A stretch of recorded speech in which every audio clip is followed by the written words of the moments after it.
Good evening, everyone. My name is Melaine Ferdinand-King. I'm a fifth-year PhD candidate in the Department of Africana Studies here at Brown University. That's all right. My name is Zuri Arman. I'm a third-year PhD student in the Department of Africana Studies here at Brown. Today's event, the Book of Black Theatre, Rhode Island Histories of Black Community Theatre, is Act 1 of a 3-act series.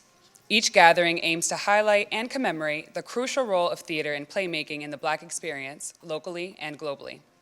The idea for the series was inspired by involvement with the Rites and Reason Theatre, the only Black theater and performance space on an Ivy League campus. In 2021, Zuri and I worked as graduate archivists in what will soon become the Rites and Reason Theatre Archive.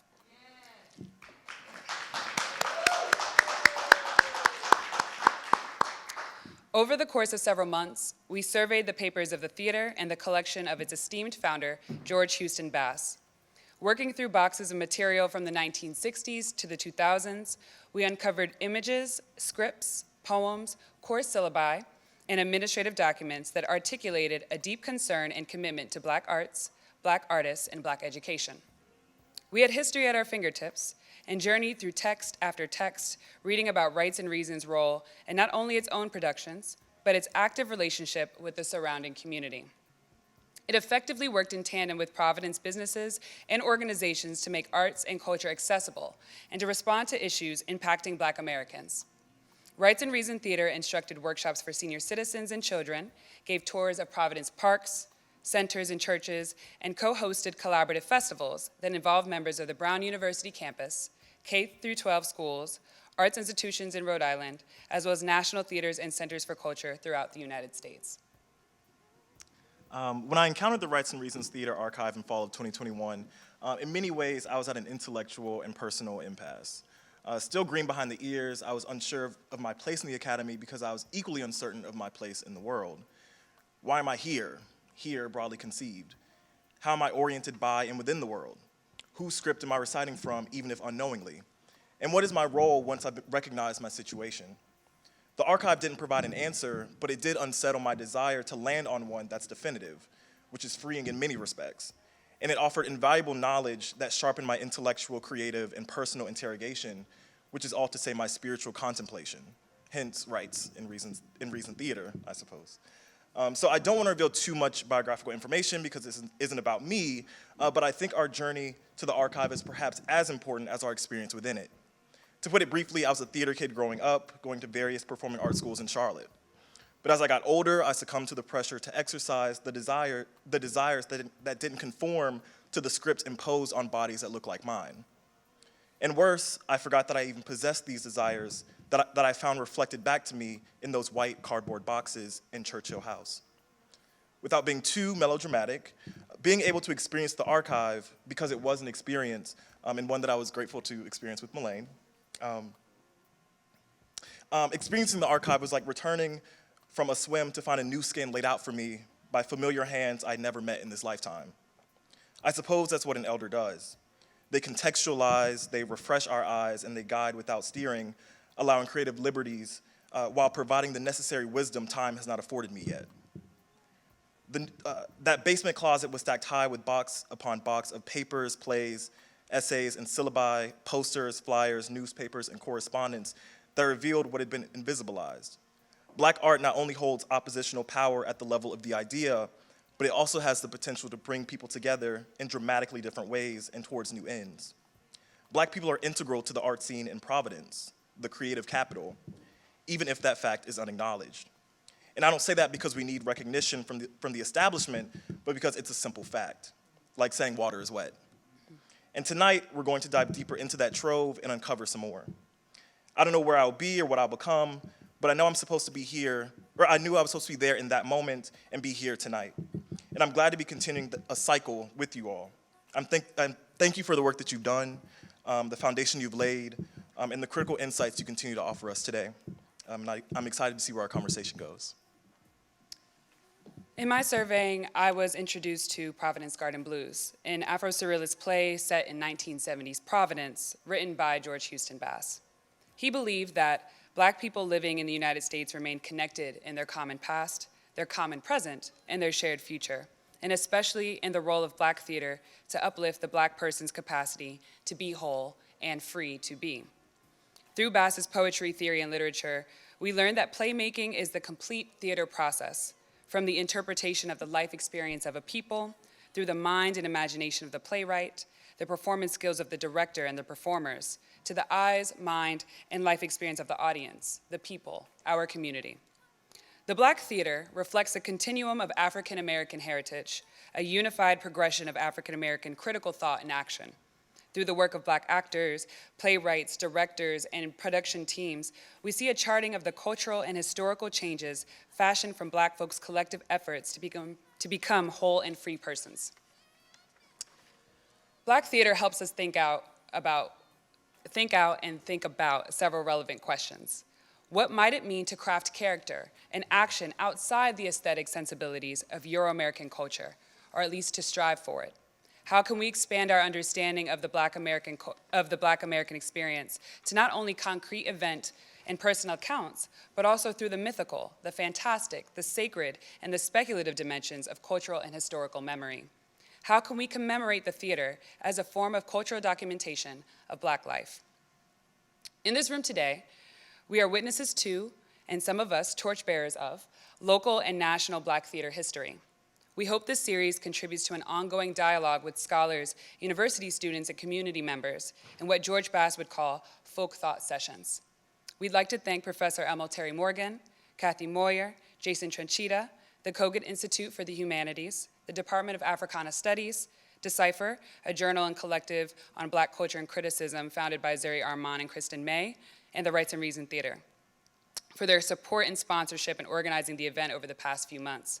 I'd personally like to thank my colleague and friend Zuri for bringing this idea to fruition with me, our panelists, Ramona Kolobe, Karen Allen Baxter, Ricardo Pitts-Wiley, Donald King, and founder of Rites and Reason Theatre, George Houston Bass, for their collective work and continuing legacy.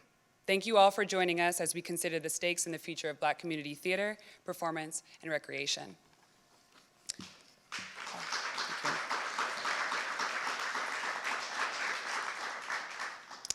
Great.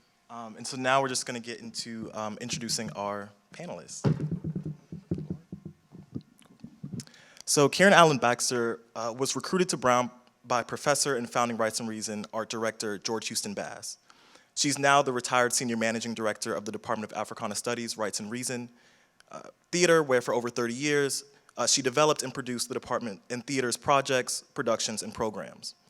These have included Mulebone by Zora Neale Hurston and Langston Hughes that went to Broadway, The Disappearance by novelist Rosa Guy, national tours of Heart to Heart by Emil Terry Morgan, Freshwater Road by Denise Nicholas, and the stage reading of The Ballad of Emmett Till by Ifa Baeza that was just produced at the Mosaic Theater in Washington, D.C. with Antonio Woodard, MFA Brown Trinity 21, and Rites and Reason actor.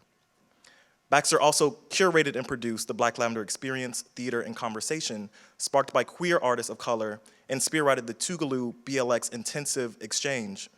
Before Brown, Baxter managed reggae artists Bob Marley and the Wailers, Jimmy Cliff, and Burning Spear. She co-produced the Grammy-nominated album Reggae Sunsplash, a tribute to Bob Marley. From 1987 to, I'm sorry, this is very impressive. From 1987 to 1999, she produced the annual Adelco Awards that honor Black theater excellence. She was also the executive director of Frank Silvera Writers Workshop in Harlem. Baxter started her career in the box office of the legendary New Lafayette Theater in Harlem. Baxter holds a BS in sociology from City University of New York, an arts management certificate from Harvard University, and an MS in arts management from Lesley University. Baxter was also awarded a 2-year scholarship by playwright August Wilson to Dartmouth College and earned a certificate from the Minority Business Executive Amos Tugg School of Business program. Currently, Baxter is editing a book of recipes from professional basketball players' moms' recipes, chairs the Southside Cultural Center's Board of Directors, is a trustee of Trinity Repertory Company, and teaches a cultural equity course at UMass Amherst.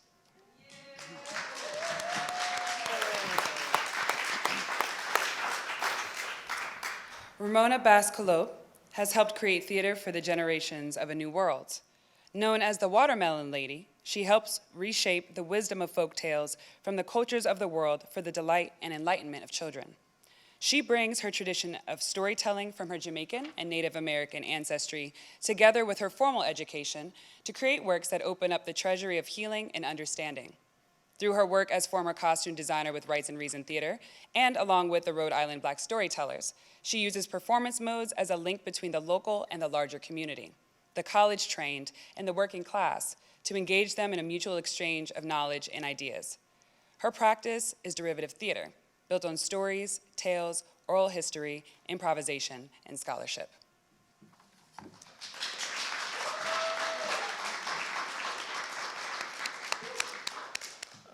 Ricardo Pitts-Wiley is an actor, author, lyricist, playwright, composer, and director.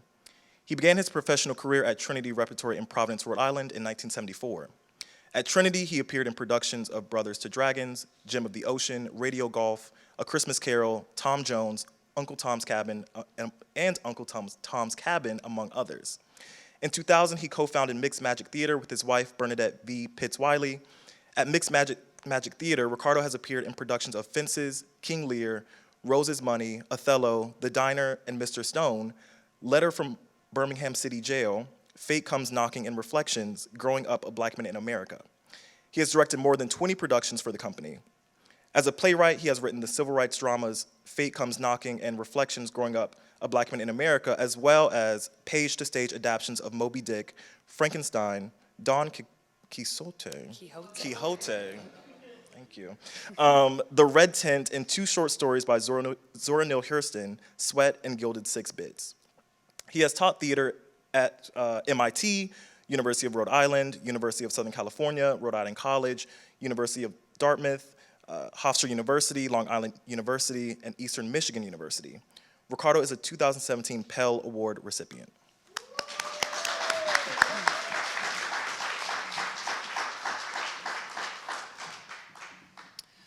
Donald W. King was born in Providence, Rhode Island. He attended Providence Public Schools, St. Raphael Academy, and Cushing Academy, and graduated from Brown University, where he concentrated in Africana Studies, Modern Culture and Media, and Theater. He has also served as a visiting instructor at Brown, where he taught post-colonial theater, Fela Kuti, and from bebop to hip-hop, the social evolution of music. He was the founding artistic director of the Providence Black Repertory Company. From 1996 to 2009, he produced 13 seasons of award-winning theater, education, and public programs, including Providence Sound Session, a genre-defying multi-stage music festival. King currently directs strategic marketing and brand at the Mosley Group, concept and development planners serving the local, national, and international food and beverage industry. Additionally, King is a consulting partner in numerous nonprofit and corporate training projects, promoting education, diversity, equity, and inclusion, both here in Rhode Island and around the country. King also continues to be an active member of Leadership Rhode Island.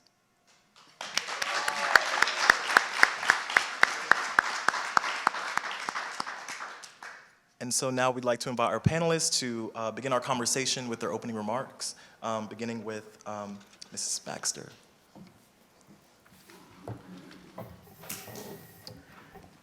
Good evening, everyone. Hello. I'm really glad to be here. I'm sorry I was late. I have 2 bum knees, and I'm always amazed how long it takes to do anything. And I have a new respect for people who are differently challenged. I really do. So thank you again. I'm glad to be here. I'm glad to see so many faces I haven't seen in a long time. And to be back in, where are we, the Granoff, soon to be back across the street in the newly renovated Churchill House. Yay, yes. It's been long coming. My opening remarks are short, because I do better in conversation and answering questions.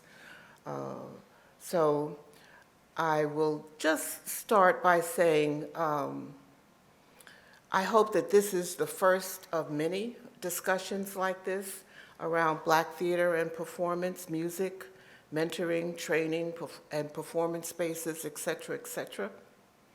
But I want to ask the question, what are we really doing here? Or what should we be doing here? It's always good to gather, and it's really good to talk and share. My hope is that we're here to imagine, create, develop artistic spaces, some with walls, some without walls, and not to tear down the old or existing, but to build artistic work that is viable and responsive in this 21st century. There's always an audience for good ideas and good art.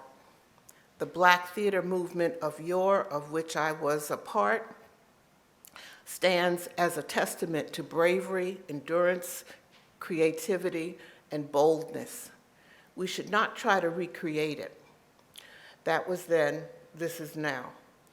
But we need to use the National Black Theater, for instance, the Negro Ensemble, the New Lafayette Theater, the Houston Ensemble, and other theaters as strong, proud, and useful building blocks.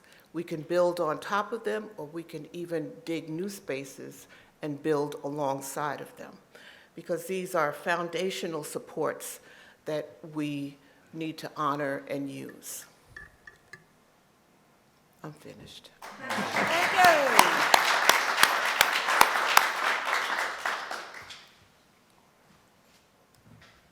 you. Ooh.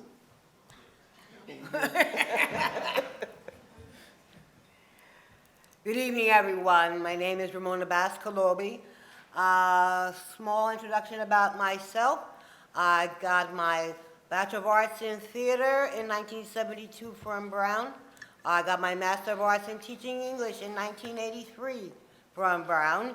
And I did doctoral studies in anthropology for 2 years at Brown. I have studied under the mother of black dance, Catherine Dunham, in East St. Louis, Illinois, and have studied dance in India. Enough about me, because the central character figure, in my words, is George Houston Bass. Amen. So I ask you to open up your eyes and open up your imaginations, for I am only going to be giving you an anthropological snippets of this journey. Imagine dream catchers of all the black theaters in the world, in villages in Africa and the Caribbean, in all of the United States, and all those dream catchers are twirling, catching our dreams, and those dreams continue to spin and catch new dreams here at Rites and Reason at Brown. Now, George Houston Bass, as I said, is anthropological snippets I'm going to give you, because I could talk for 2 hours and I don't have that much time. Sorry. I want to put the climate of the arrival of Rites and Reason in a historical context. Now, many of you have heard about the walkout of Brown students. I didn't hear about it. I was in it. I was in the basement of Congress Street Baptist Church when the hooligans threw glass through the basement window, breaking the glass. I was sleeping underneath, and pieces of that glass landed in my hair, and I'm still picking the glass out today. Now, George Houston Bass was a secretary to Langston Hughes. And Langston Hughes is an essential name in the growth of Rites and Reason today. But I need to take you back into the world of Langston Hughes and the black theaters in Harlem in the late 1930s. And another era of civil distrust, another era of civil unrest similar to the climate of the walkout. And you will find the emergence of a theater called the Harlem Suitcase Theater. The Harlem Suitcase Theater, Ossie Davis, Ruby Dee, they were part of that. It was called a suitcase theater because all the props had to fit in one suitcase. It was the first theater where they did, in New York, where they did theater in the round. And Langston Hughes wrote many of those plays, and one of them that still has value today is called Don't You Want to Be Free? And that question, that play, is a hallmark of what would happen when George would come to Brown. Now, George was a part of the world of dance and the part of visual artists. So he was buddies with Alvin Ailey, like he wrote a libretto for Alvin Ailey Dance Company, and helped guide Alvin Ailey back from the brink of disbanding his company because he was so discouraged. George was a good way to tell you, be your cheerleader and give you a vision of what you might do, except be living in despair. So George talked Alvin Ailey back into the, man, you and Catherine Dunham, I'm gonna call Catherine Dunham, because Alvin Ailey had danced with the mother of black dance, Catherine Dunham. Catherine Dunham was all part of that picture. You have Harry Belafonte, Lena Horne, all working together because they were acting in concert through the arts to lift the people, give them vision, give them hope.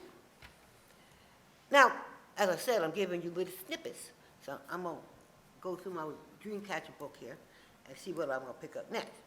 Now, when I was growing up and going to school in New York City, I only knew about the Negro Ensemble Company. I actually had the opportunity to attend and see a play called Day of Absence. That was like the only play, and back in the days, these are the very few plays that were printed in books. So everybody was doing Day of Absence, plot.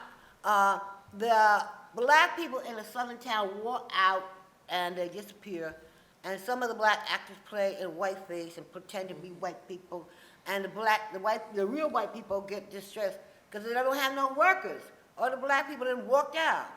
And then finally, there's some kind of little piece worked up in there, but that's all we knew. Plays like Day of Absence. We knew plays like Ed Bullen's Clara's Old Man. Now, Clara's Old Man, I'm gonna skip forward into the Brown era. So, how did George get here? All right. So we walked out and we said, we want a teacher to teach us on black theater. Now, I must give you a photo of me back in the day. This is me. I was one of the Afros who put the Afro in Afro-American Study program.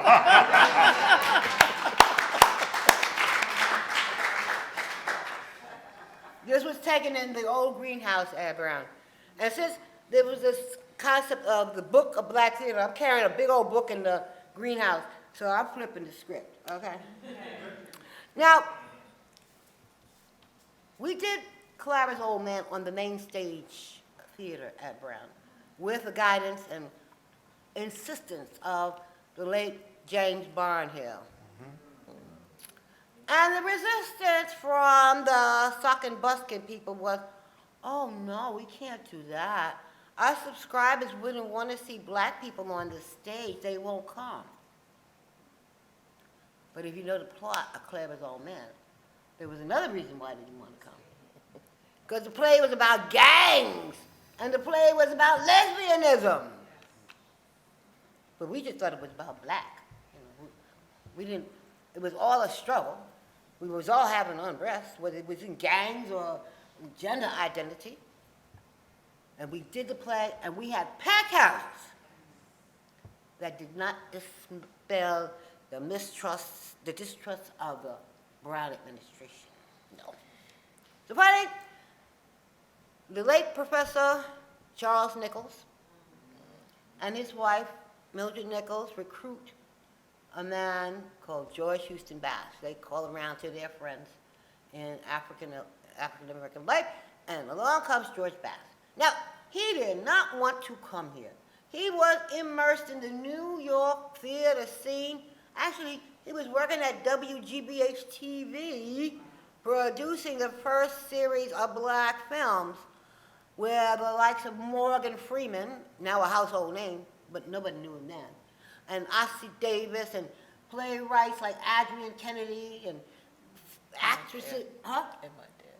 Oh, and Karen Allen Baxter's dad was working with George up in Boston at WGV. What was he doing? He was a producer, right? Yeah, a producer. They were producers. So he was not interested in coming to work with us. But he met us on one rainy April day. I was his student hostess.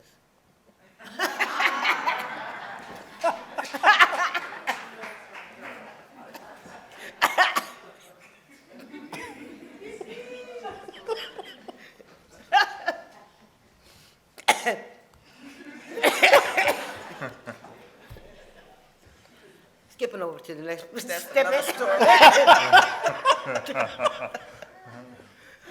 And we sat in the refectory at Brown, and George said, we were telling them, well, these are the only plays we know to do. These are the only plays being printed. And George said to us, if you want to really show your creativity, you have to do the research in your community and write the words that must be performed so that your community can get their vision back from what you get from them.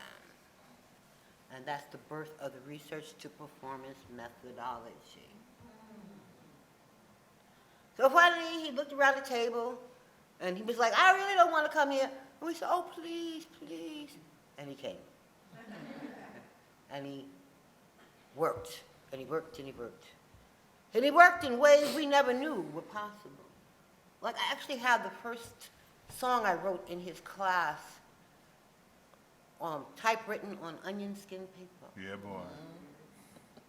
And we had an assignment, write a song about slavery or freedom. And we had to get on the blackboard, what is now the anthropology department, that was the classroom, that used to be the first classroom. We just got tossed anywhere, you know, little nooks and crannies where they could cite out of, you know. Yeah, you could teach, but we don't want to see you. Okay. So we brought on the board, what's the difference between freedom and slavery? When we looked at the list looked the same. We were like, whoa, wait a minute, how does come freedom looks like slavery? So we had to get to work and understand why we had that mindset. So I'm moving on here. And we were a bunch of young people, black, recruited from urban centers. We called ourselves ghetto intellectuals. And most of us wore the afro. And we wore the inner heartbeat of we are going to move mountains and build our communities based on what we researched from them. And get to know our community. And we came down from the hill. And we went to work in South Providence, and we taught dance, and we toured our communities. And we were not bound by these walls up here. I knew more about South Providence than I knew the campus of Brown. So that, we knew Michael Van Leeson. We knew Charles Forts. We knew how the black museums were important. We knew Dr. Rowena Stewart, who formed the Rhode Island Black Heritage Society. We made alliances. And you'll see a picture here, cover of Brown, Dr. Rhett S. Jones, who was the chief research officer for Rites and Reason. And George and Rhett worked very closely to align the research with the performance. And George also worked with a lot of other colleagues at Brown. I'm doing snippets, I can't do all the name drops. We had students, at one point, we had 200 Brown students active in Rites and Reason Theatre. 100 members of the Black Chorus were under the umbrella of Rites and Reason. We had the Rites and Reason Afro dancers and drummers. I was one of the dancers, okay. We performed at the ACI, yes. Can't happen today, but we were allowed in there. We got pictures to prove it, too. We went where the people were. We didn't put out the open sign at Brown and said, "Come, we are open for business." The business of building the Black Theater as you go to your people.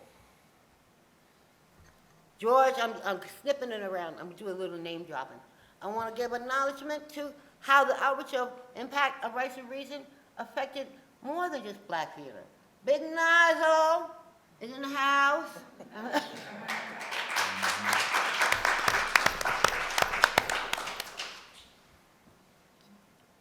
Armenia will tell a story better than me, but snippet is, George heard about Armenia was working. George said, "You should have your own puppet theater." So that's what he got. So the impact goes beyond just the realm of the Black community. It's all communities. It is people like Valerie Tussin, who's in the audience right now, who is the executive director of Rhode Island Black Storytellers.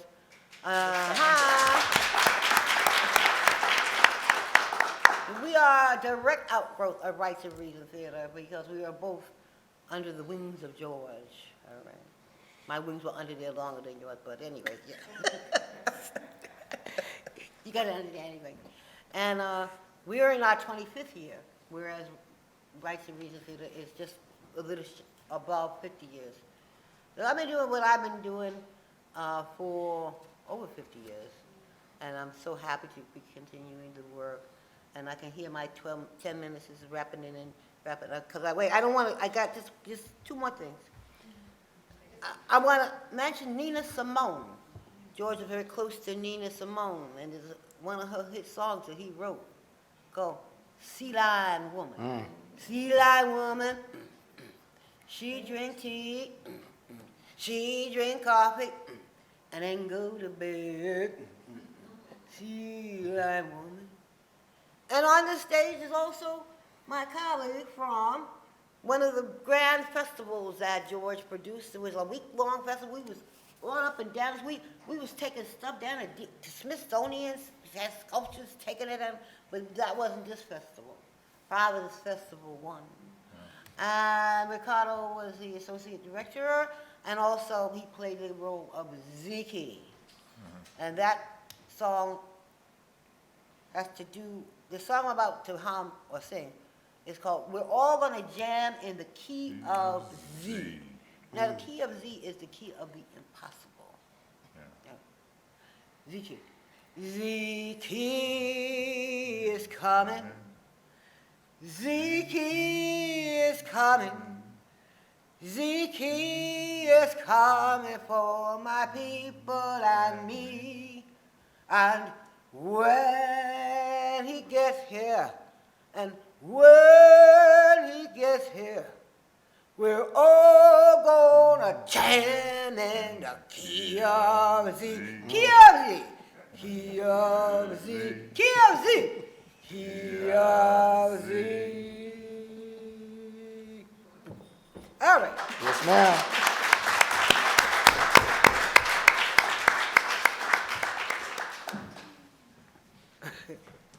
Next, we're going to have Ricardo Pitts-Wiley. You know that was unfair.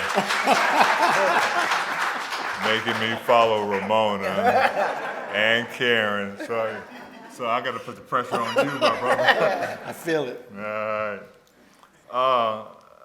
A little backstory about how you get from little country town in Michigan to Rhode Island.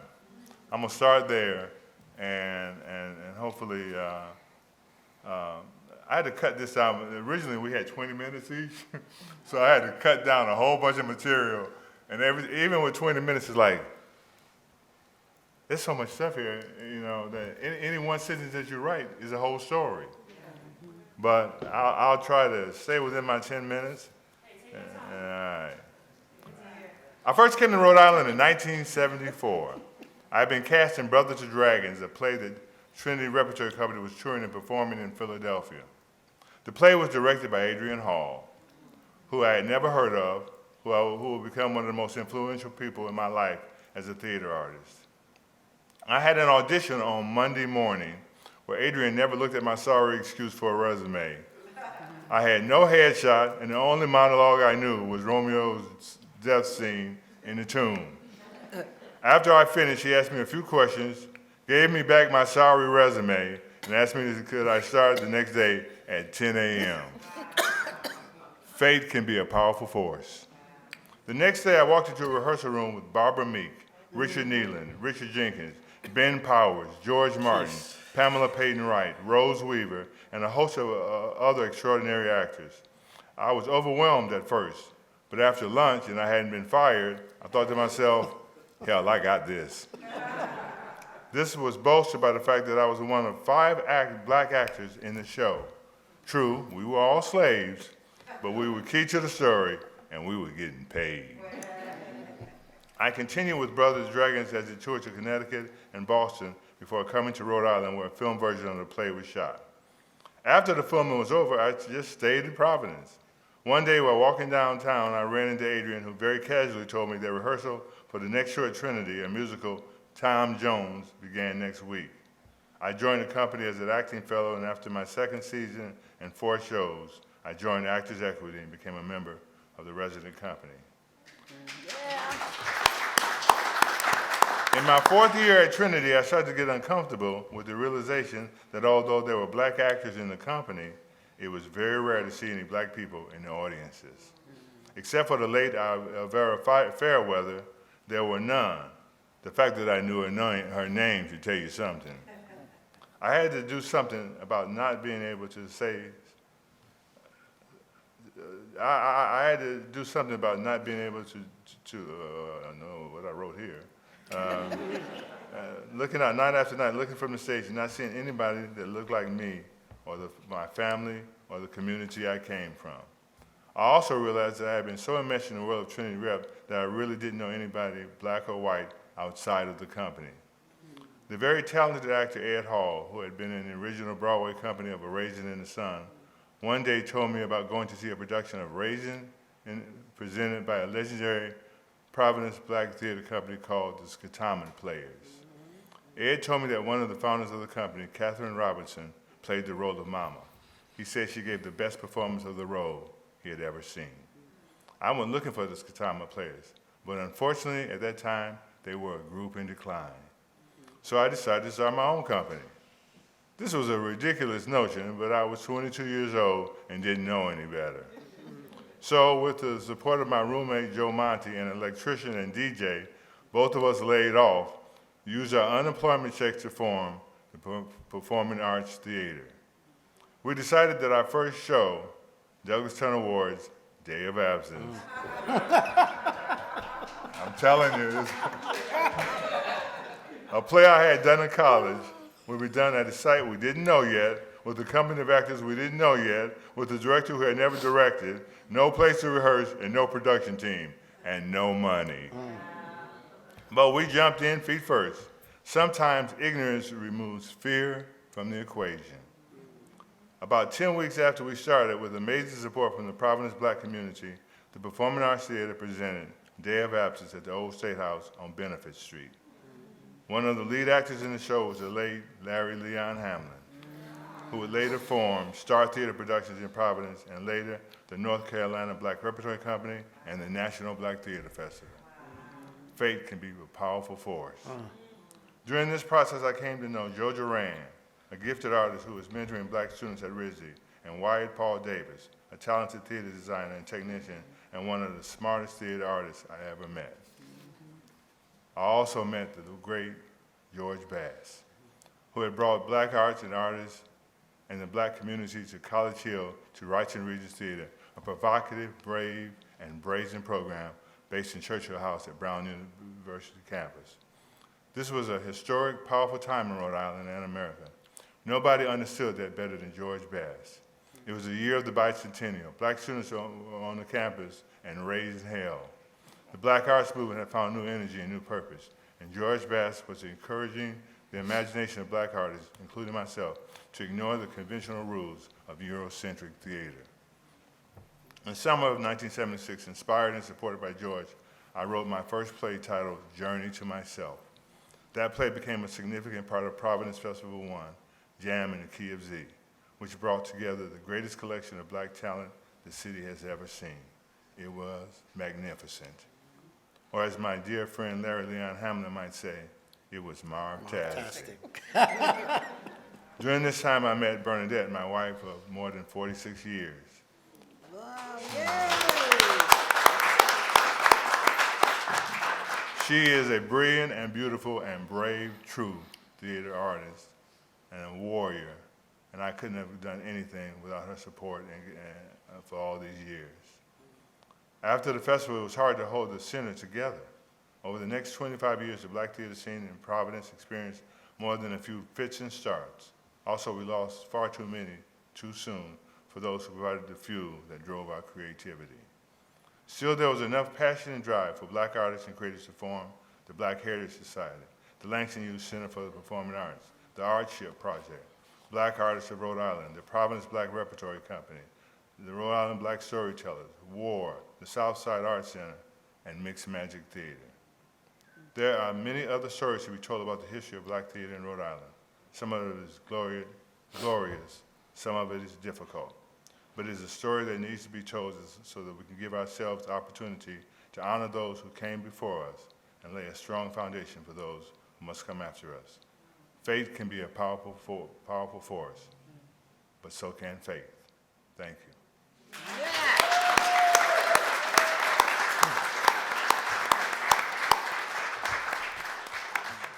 And next we have Donald King.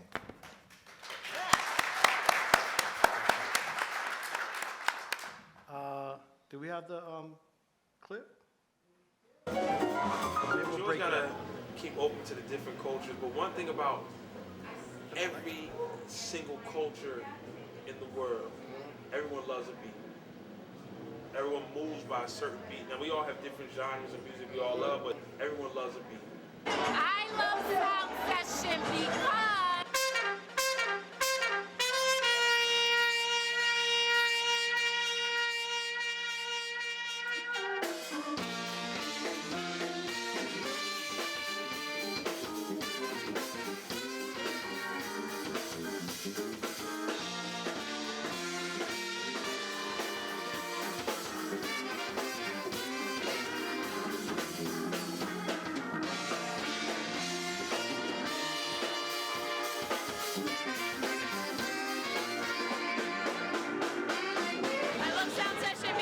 All sorts of music. I love good music. great music. Great music. Music is king. Great music.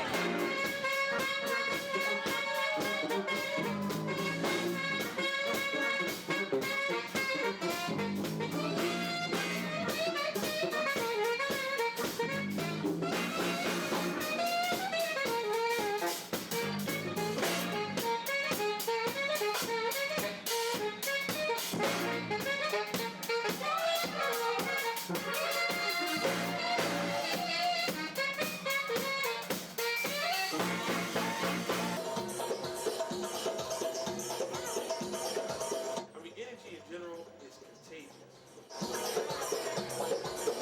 This would happen, man, if we hadn't had the city of Providence really working hand in hand.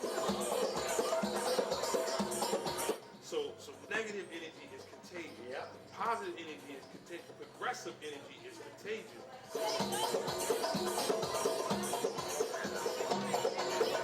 So I just like said, when I walked in, I was like, just let me be around it, because it's like, this is contagious right here. You know what I mean? This all keeps me moving, man. You got to, man. You Keeps me got to. moving. Yep.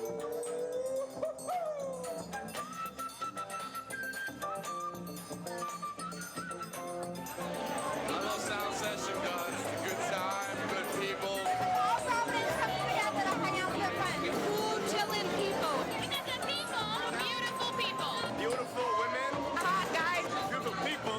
beautiful men. Love. Mad love.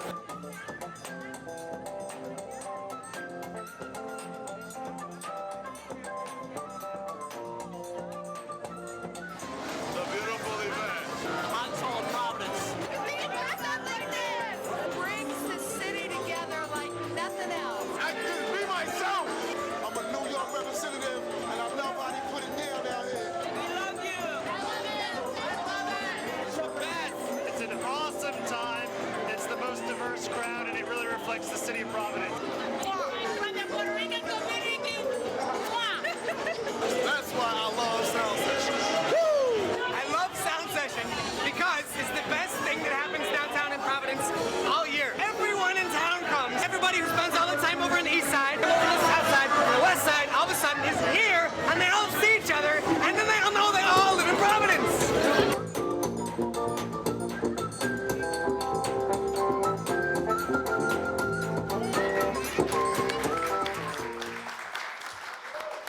If you all would do me a favor, and if everybody would indulge me for about a minute and just close your eyes. And when I clap my hands, everybody, you can open your eyes. Stand high. Stand high. Stand high. Stand high. High John the Conqueror. I stand here today on the shoulders of these titans that I'm so honored to be on stage here with today. And hearing all of them talk today, I thought of a spiritual, will the circle be unbroken? Yeah. Because there's so much that we have not talked that I've written here, that every single person here on this stage has talked about, so many names that people called that are part of what helped produce what you saw there. What our wonderful producers had dreamed about, had imagined about, and brought to is evident in what you see here on how it impacted the city.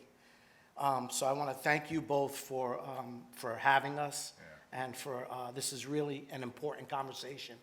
And Ramona really set the stage for how important it is, and Karen also acknowledging what do we do next, right? What do we do next? But if I could sing, I'd sing to y'all, Will the Circle Be Unbroken? I want to acknowledge Don Mays for doing that wonderful video. So, Stand High, Stand High, Stand High, High John the Conqueror was George may he rest in peace, when his last class here at Brown.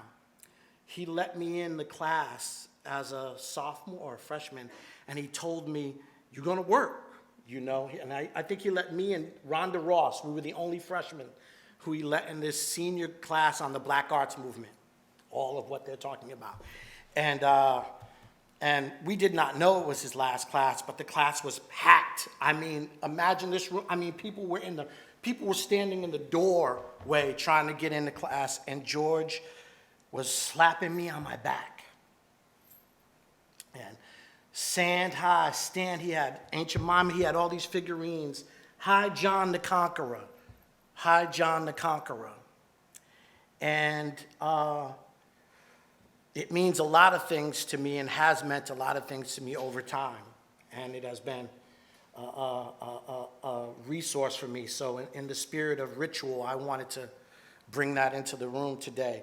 When I came here, I graduated class of 1993, but I came here, I was casted in The Disappearance. That was directed by Ruby Dee. Ruby Dee was married to Ossie Davis. Ossie Davis was in Spike Lee's, he was, Do the Right Thing, okay? Right.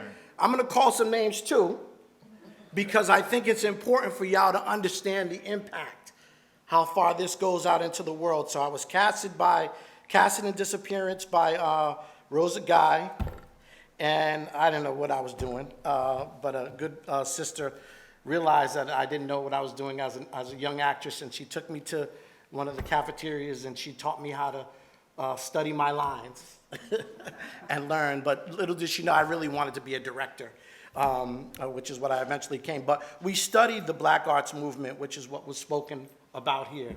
So Day of Absence was in what we all studied. I want to kind of give some context to what you saw there, and who produced me, right? And who produces the students, who produces students who do wonderful things like this, and how important our cultural institutions are, and why it's important that we must somehow find a way to acknowledge that they are too big to fail. Okay, so George gave me permission. That came up also. I'm shaking, right? Ramona talked about how George would give people permission. He gave Alvin Ailey permission to do what he wanted to do. George hugged me one day, and he said, "You can hug me." And that hug was mystical because he knew I was in my sophomore year, and I was trying to figure out whether or not I could choose this path. And George gave me permission to choose this path, right? George and Barton Gregorian, I had come up the hill from interviewing for a job at DDB Needham. I thought I wanted to be a madman. And when I came from the interview, they told me I had to cut my hair, my dreads then. And I swear to you, I'm not making this up. I'm walking up the hill from the bus station, and Barton said to me, he's always darting across the campus, and he said, don't cut your hair. Wow. I swear, don't cut your hair. So George told us to stand high. And Maya Angelou came here and she spoke and she told us we were paid for. Yeah. Because she knows, you have no idea how many people were in my mother's ear. We came from Chad Brown Project. Everybody, he's doing theater.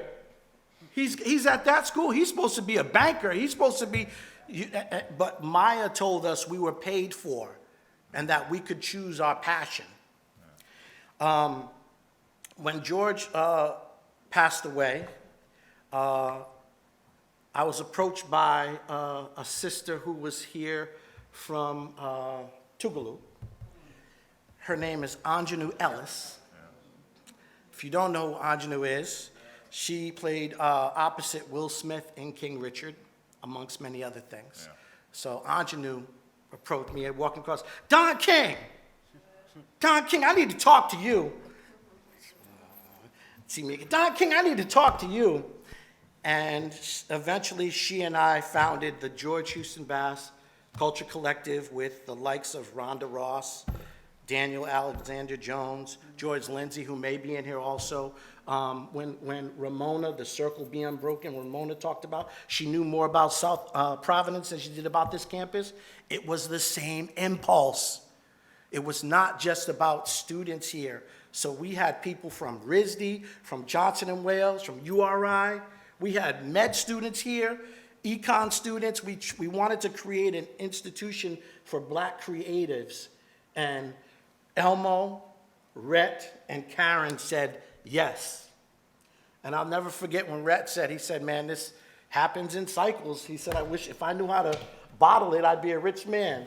But they supported us and they gave us the keys to the building, y'all. So we were in there, they didn't even know this. We were in there at midnight conjuring. Ask Rhonda. We were in there conjuring at night. Again, all of this, what you may or may not know about the Black Rep, it was cultivated because we had an institution, this institution that Ramona talked about and built for us, helped to create all of that fantastic that you saw there. So with that, we launched the Culture Collective with a experience called Mama Edda's Chitlin Circuit.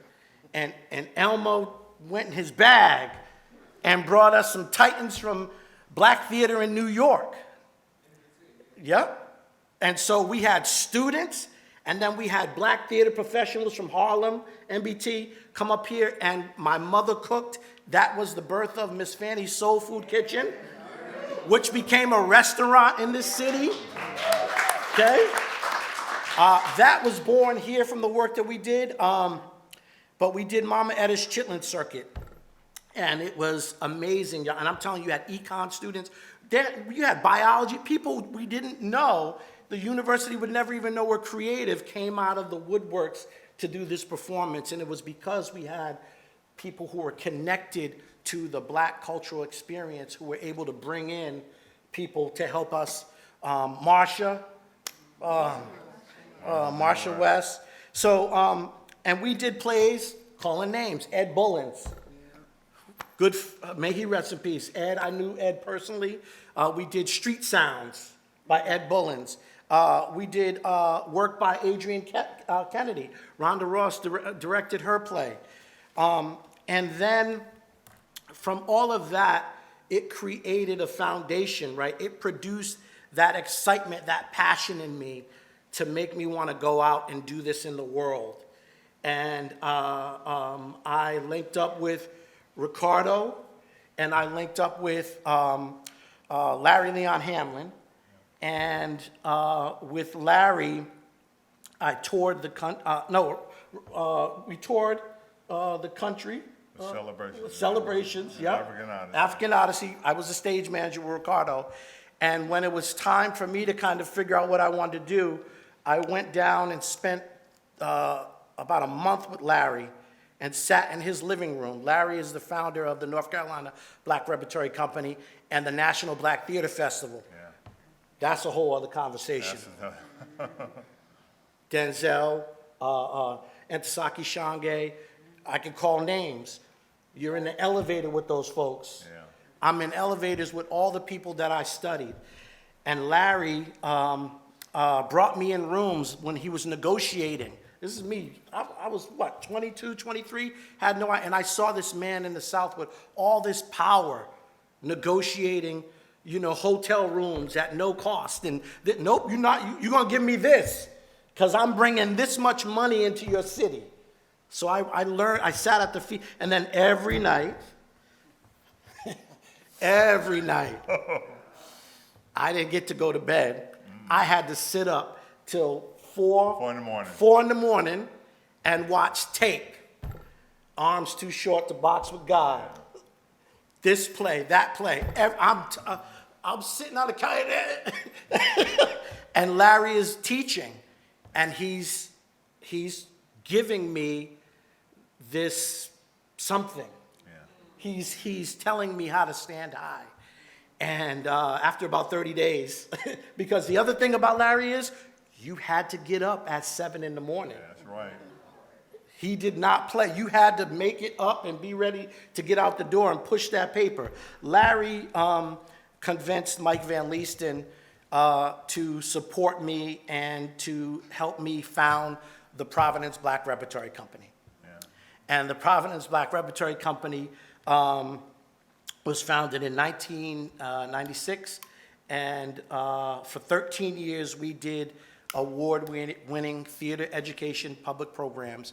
And by design, we were not your typical theater company. By design, I knew that I had to build an institution that would endear itself to the community.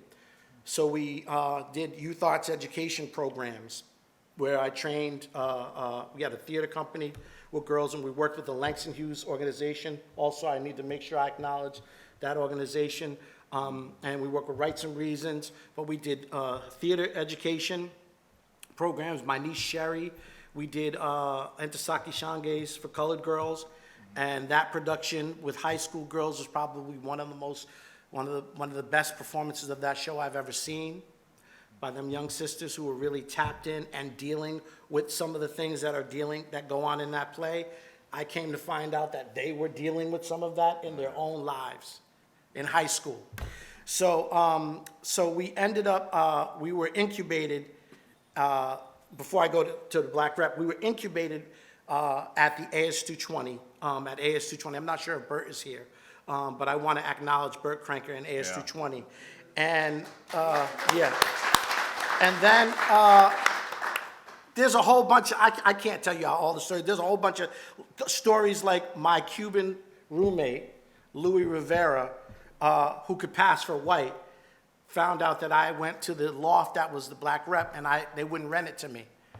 So Louis went the next day, and they rented it to him. And we were roommates, so he showed up and dropped the key on the table. And that started the true story. That started the Providence Black Repertory Company. Okay, that's how we got to the 4th floor loft, and we launched it with, I would say the premier work that we did was Monk and Bud, which I saw at the National Black Theatre Festival, which is about Thelonious Monk and Bud Powell. Yeah. And then we did a Huey P. Newton story with Roger Denver Smith that I saw at the National Black Theatre Festival, and that lit the city on fire. Yeah. I mean, that was the show that Providence, there was a buzz. We were bringing in Roger Denver Smith. He was in Do the Right Thing, so you had his celebrity come in there, and Roger said to me, pulled me to the side, and he said, Oscar was running the theater. He said, man, aren't you from here? He said, you're from Providence, right? He said, don't let them, he said, that's your theater. Trinity Rep is your theater, Don. It's not Oscar's, it belongs to you more than it belongs to him. Don't let him, for whatever that's worth, but that's what Roger said to me, right? We took over that theater. Trinity had never seen that kind of electricity in there. Folks were talking back and forth to this. I mean, the play is just an amazing experience. And so a Huey P. Newton story, and then Monk and Bud wasn't our production, Huey P. Newton story wasn't our production, but then that gave us enough kind of chutzpah to be able to do our own show, and we did The Island. Oh, boy. And it didn't take a lot of convincing. I was able to get this titan to come out and to work with me as a director and alongside an actor that who had never acted before, Rage. Yeah. And Rage. and I don't know if y'all understand what that means, right? Me, at that time, Rage, who had never acted, and Ricardo. And Ricardo said yes because of everything that you're hearing on the stage. And so I just want to acknowledge Ricardo for that. Ricardo also helped build things. We all did. Ricardo also gave me something that I still use as a curator. When I was designing my seasons, Ricardo told me, I don't even know if Ricardo remembers this, he said, Don, when you're putting together a season, you might want to think about this as your kind of overview. Something old, something new, something borrowed, something blue. And so I carry that with me. And Ricardo told me another thing also. He said, be careful, young man. Familiarity breeds contempt. So he told me that, and he has never been wrong about that either. So again, I stand on the shoulders of these titans. Black Rep came about and was able to happen from a lot of people in this room that I want to acknowledge. I'm seeing Henry right now. When we did sound session, Henry was one of the people who helped produce one of the shows during this, during the festival. There are other people here. Well, I can't see Denise Panichas, who's sitting in the back, my Greek auntie, who still, is a mentor for me, helped us raise money and always gave sound counsel. She brought John Petrarca in when we did a play. I needed to have a car on stage, and she knew John Petrarca, and she sent me down there, and he said, you know Denise? And I said, I know Denise. He said, whatever you need, and gave me a car. So when we talk about what Black cultural institutions do and the impact that they have on communities and who helps them, it's not just Black faces, right?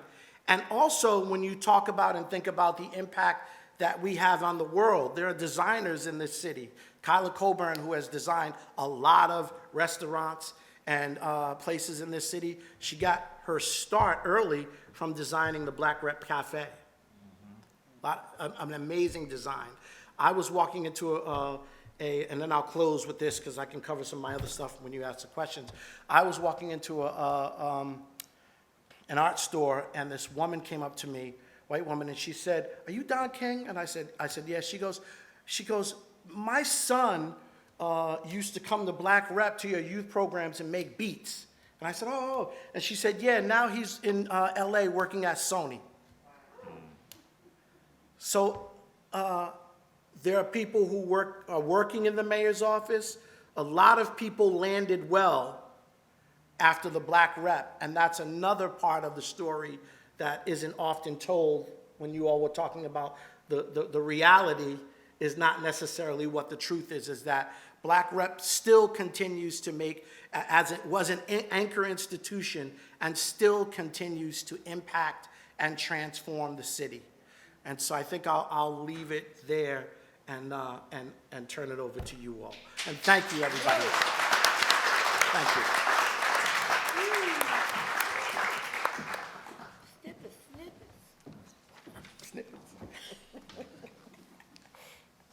Well, can we again?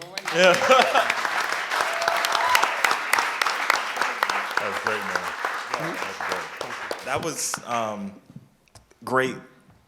great reflections. A lot to continue to think about.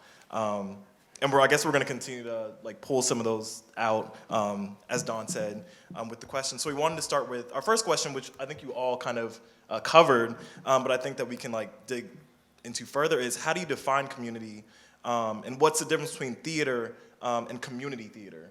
And how do you see that unfold? How did you see that unfold in Providence, and do you see that unfold in Providence? Well, I think this concept of, it's sort of like the difference between storytelling and theater, where theater and this concept of the closed stage and the curtain coming up and going down, and that storytelling is wherever you are, you share. I don't know why I was thinking of this just now. Back in the day when the preachers of Harlem were barred from preaching on the streets, they would take chalk and they would write their sermons on the sidewalk. So anybody passing by would have to read it, and the only thing that would wash it away would be the rain. And therefore they couldn't get arrested because there wasn't yelling in the streets. So anyway, I don't know. So that I think is an artificial barrier, like a colonial barrier. Look, you can buy tickets to see the community here. No money, you can't see. I'm on the street. I'm at the bus stop. I'm doing theater. There's also, from a financial point of view, which is very important in this business, there's community theater, which is looked at as one thing, but then there's theater in the community. And you very often had to teach, especially funders, the difference between community theater and theater in the community. And it's very difficult, because anytime you mention community, it's like a bad word almost, because it says that you aren't doing top level work. And Mixed Magic Theater and some of the other companies that my wife and I founded over the years, I would put our work up against anybody's work. But one of the things about community theater in the community is you have to figure out how you can be in the community, but also elevate the community and elevate the work that you're doing, because the community can only support you so far, and then you get to a point where it can become very frustrating, because you know you're able to work at a level of 10, but the community is not always able to work at 10. And you gotta sometimes make a choice. But the reason I did the island was because Don had a brave idea. And I was like, dang, all right. If you're gonna be brave, I'm gonna be brave with you. And that's what community does. And that production of the island was one of the finest shows I've ever done. And Rage, rookie that he was off the charts. I mean, you learn from the community that sometimes I might have come in with the pedigree, but you got to know when to step back and say, no, let this wild animal go, and hook on as best you can and go along for the ride. That's what community allows you to do. And there were times in rehearsal, y'all, where Ricardo would give me that look, and we'd just step back and let Rage channel and tap into. The island is about John Connie, Winston and Tashona in the South African prison on Robben Island. And so when Rage was struggling with things, But when he found that moment, you know, Ricardo would just give me that look, and we'd get out the way and let him find his way. And if I could just add on to that, for me, I think the distinction that Ricardo is making, that because I'm like community theater, you know, you know, we were a professional theater, but we were show enough about community to the extent that I never felt like I had the luxury of just being a theater. And when the Black Rep closed, a friend of mine who lived in New York called me an overachiever, and they were like making fun of me.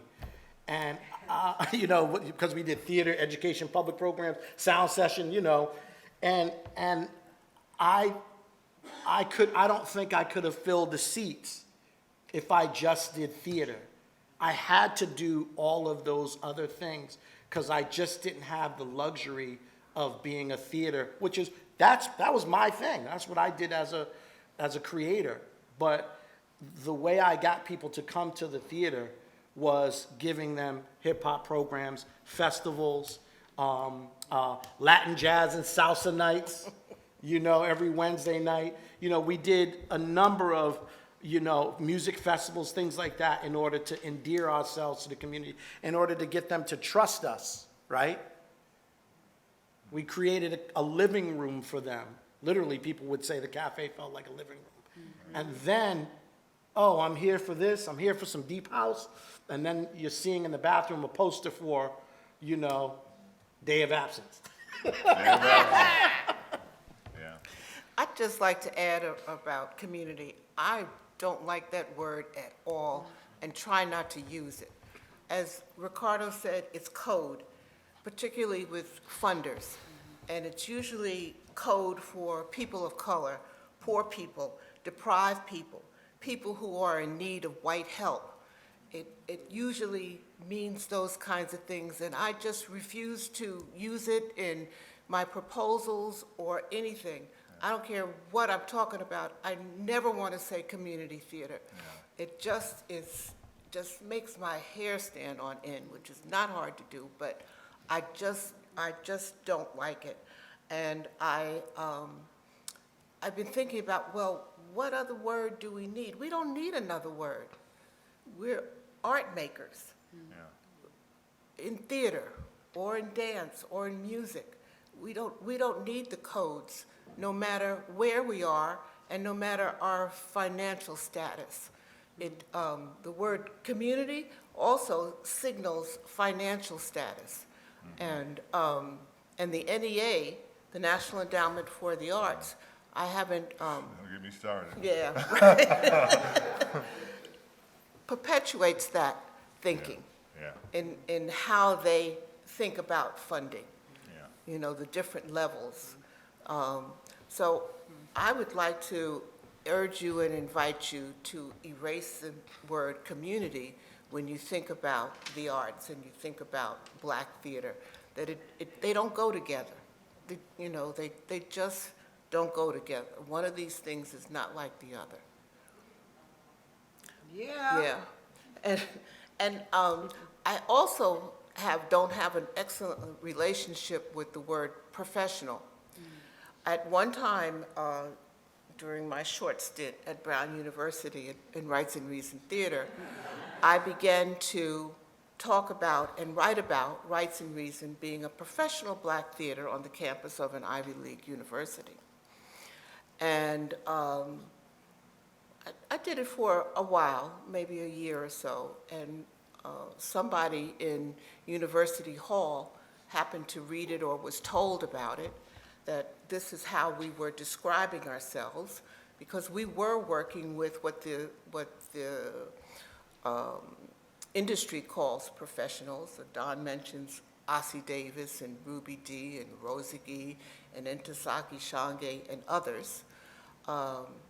And I was slapped on the wrist and told never to use that word again in describing the work of Rites and Reason Theatre. So I have a lot of other words that at that time, begun to use to describe our work.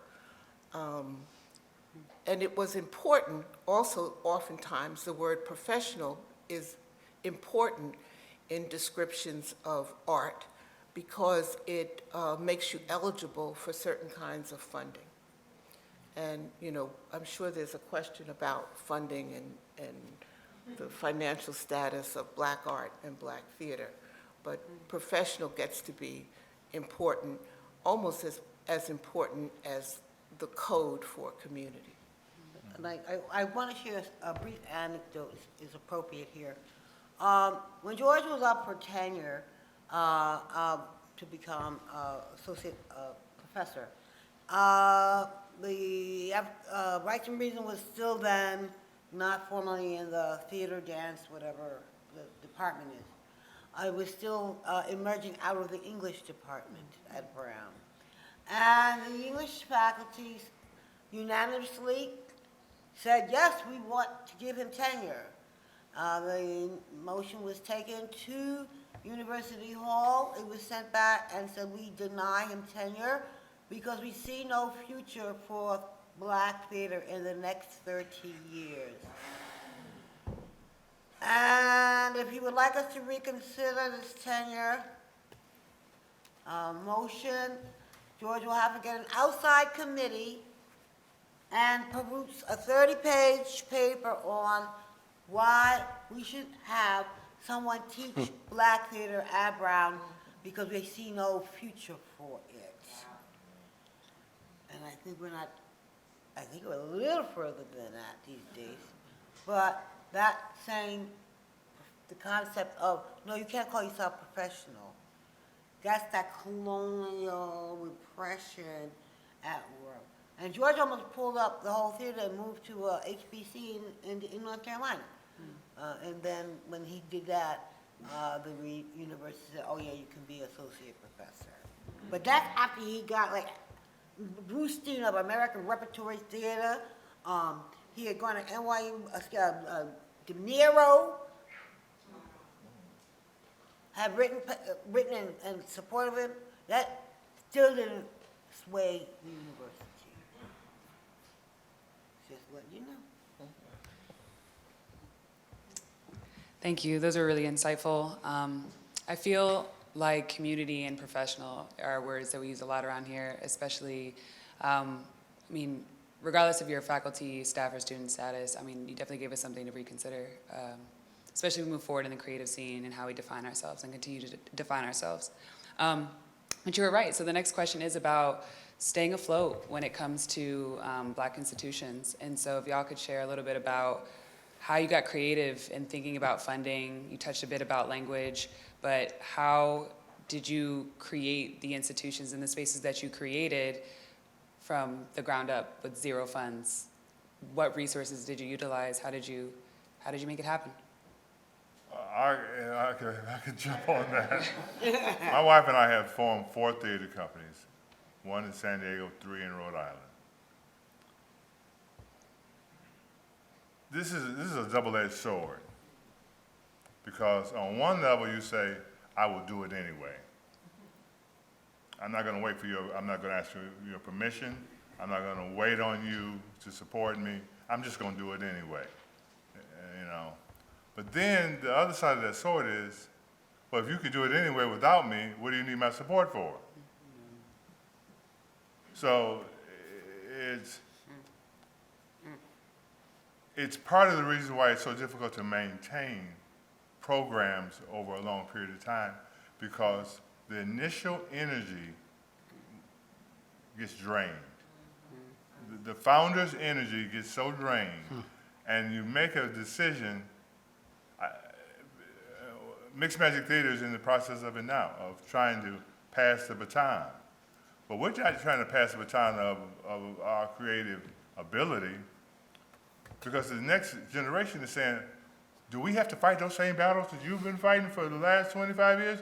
And what progress have you made if you handed me a baton that I got to carry the same water bucket that you had to carry?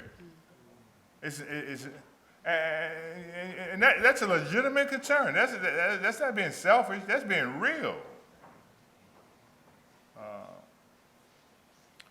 Another part of it is, Don and I were talking earlier about diversity and inclusion.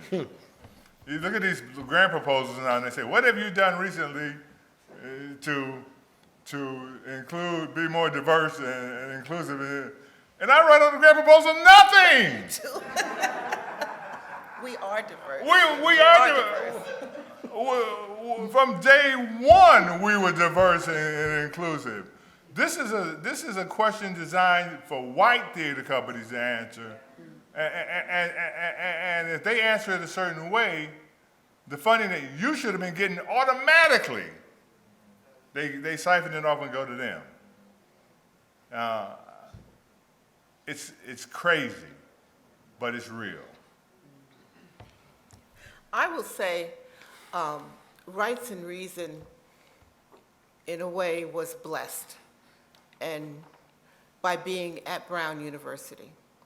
We had, and I say we like I still work here, but we are uniquely placed, unique at Brown, unique in Rhode Island and the United States, and unique in the world. I don't think there is another functioning theater like Rites and Reason Theatre as it's situated in an academic department. Yeah. If you notice how it's written, it's not Africana Studies and Rites and Reason Theatre. There's just a slash, and in Rites and Reason Theatre, to help folks, even people in our department, to understand how we are and who we are. Because Rites and Reason is at Brown, there are certain things on a line item budget that are paid for by Brown. For instance, Rites and Reason doesn't pay rent or a light bill. Certain salaries are not paid for, which helps and which allows Rites and Reason to be 50 years old. It's another conversation about how much folks at Rites and Reason are paid compared to others in the university and in the profession. That wasn't the question you asked, so I won't go into it, but just to state that is a conversation. But being at Brown in this way positions Rites and Reason very well. Rites and Reason has to raise money and funds, though, for the work that it does. The university does provide a small amount of money, but not nearly enough to do the work that it needs to do, and the way in which Rites and Reason works in its unique research to performance method, which I dare say is not really understood, even after 50 daggone years. So as senior managing director, I would write grants to the NEA, to RISCA, to anybody who would give money. But the trick was to be first in saying to the university that we wanted to apply for these funds, because we had to get permission and still have to get permission from the university to apply for outside funds. So it's still a tricky tap dance with 3 or 4 legs on one person. But Rites and Reason has survived with a little money, and now I'm glad to say with a little more money, but still not enough money. When George Houston Bass passed suddenly in 1990,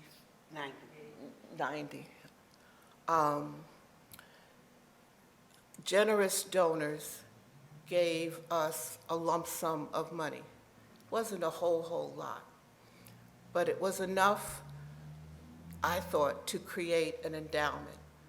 I knew, having run many other arts organizations, Black arts organizations, and looking at white arts organizations, we needed an endowment.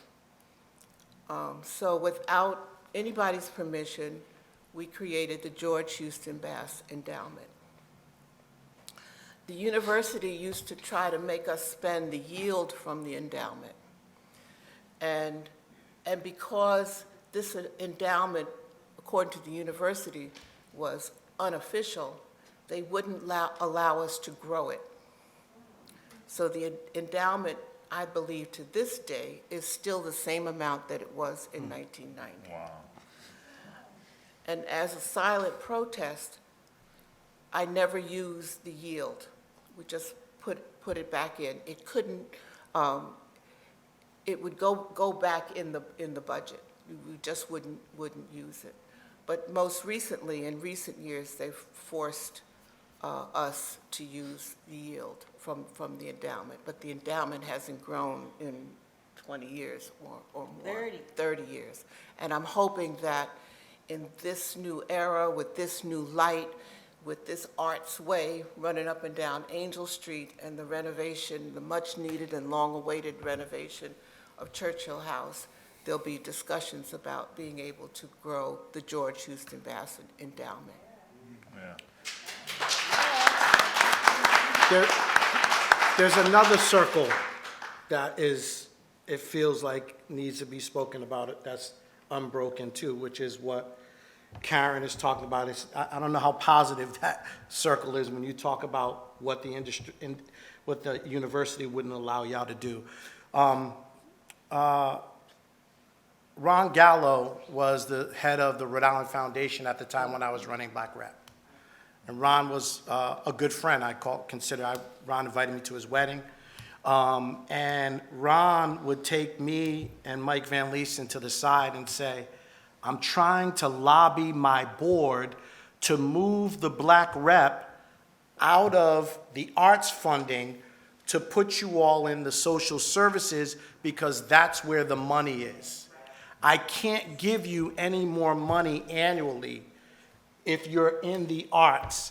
And he said, I'm trying to make a case that the Black Rep is more than just an arts organization, that what you all do is bigger than what some of the other arts organizations. Then you'd be able to compete and get the kind of money, Trinity Rep and things like that. He could not convince them. And eventually he left, not because of that. One of the other things I believe happened when Ron was there that I think is really important for us to have some context is there was an opportunity to have a Black arts or a Black endowment at the Rhode Island Foundation. And they brought together a bunch of the leaders to talk about where that endowment would be housed. Inside baseball was they wanted to house the endowment at the Black Rep. For whatever it's worth, they felt like Black Rep was one of the strongest Black cultural institutions at that time. And for a number of reasons that didn't happen, but there was a conversation that happened that I just, want to float out there for you all to think about. Walter Stone told the story about when he went back to his Yale reunion and that his classmates had raised the largest endowment that Yale had ever seen. It was goo-gobs of money. It was a lot of money. And he was ecstatic to talk about it. And he said, I came out of the hotel and I saw the guy who gave the speech and he was smoking his cigar. And he said, so I went up back to my room and I got my cigar and I came down and I sat down because I wanted to know how they did it. All the while for me, y'all, what I was thinking was, that's not what the question is. The question we should be asking is, why did they do it? For me, they did it because their children's children's children, the legacy of that school, the value of a diploma from that school just shot up because of that endowment. And I'll add to that, and this was, man, I only can talk about it now, and I don't even like talking to a friend today to use the word depressed, but these things really were depressing running Black Rep at times, is that Liz Chase used to give us $50,000 a year. One year, Liz Chase came in and said, let me see your books. We showed her our books. She said, where are your $5,000 a year donors? Where are your $10,000 a year donors? You should be getting 4 people giving you, where's your 100,000? She literally said, how do you guys do this every year? She could not believe how the Black Rep was surviving, right? You all just saw that wonderful display of what sound session. What you all don't know is the day after, the week after, we struggled to make payroll. Restaurants were full. Hotels were full. Cabs, bars, everybody made money except us. Now, part of it was some of our fault. We didn't really, we didn't have the business kind of situation in place. And again, I just want to acknowledge my brother here, Henry, who had ideas like that, like, you know, man, what if you charged everybody $1? Remember you told me that, Henry? If you charge everybody $1 just to come into downtown, what kind of money? So there were people, we just didn't have the time to assemble it. We didn't have the infrastructure in place. Denise and I were talking the other day, and she talked about the fact that we were being held to these old models of, you know, that we're talking about that we could never, ever fulfill. Yes, we made mistakes. I personally made mistakes leading that organization on the business side of things, right? Not on the cultural side, not on the artistic side, not on the vision side. It was my first job, right? But we didn't have the infrastructure and the leadership that could usher us through to say, oh, wow, that's amazing. Let's see how we can monetize it. And so with all of that, with the challenges of knowing we were doing all the things that all those big institutions who were well-funded were doing and getting more money to do, it was a challenge to, and knowing also we were doing it as an American cultural institution, right? We were a reflection of America more than any of the institutions, cultural institutions, those big white theaters in the city, in my opinion, right? Our staff was diverse. Our audiences were diverse. You came into our bar, you saw all kinds of people behind that bar. So we were doing all of the things that those foundations ask you to do, and yet and still, after a big, beautiful event like that, we struggled to figure out how we were going to make payroll. Let me just add, one of the things that I did over the years was learn the rules very, very well. So that when I had different thoughts about the rules, I often couldn't be punished for having another idea, for naming the Bass Pass, the George Houston Bass Performing Arts Space. There was no sanction for that, for creating the endowment, and for other things that we did to better our position or further an artistic thought. So if I have any advice to anybody who's interested in arts management or any kind of management, is learn the rules. You don't have to follow them, but you should know what they are. If I might jump in on that, because I agree 100%. Learn the rules. But had we followed the rules at Mixed Magic Theater, we would not have been here for 23 years. You know, it's like, well, that rule applies to you, but it doesn't apply to us. And part of the mystery of it is you can't figure out how we're surviving in the first place. You know, and sometimes you're resentful. I mean, I've been out on the battlefield. Many of you know.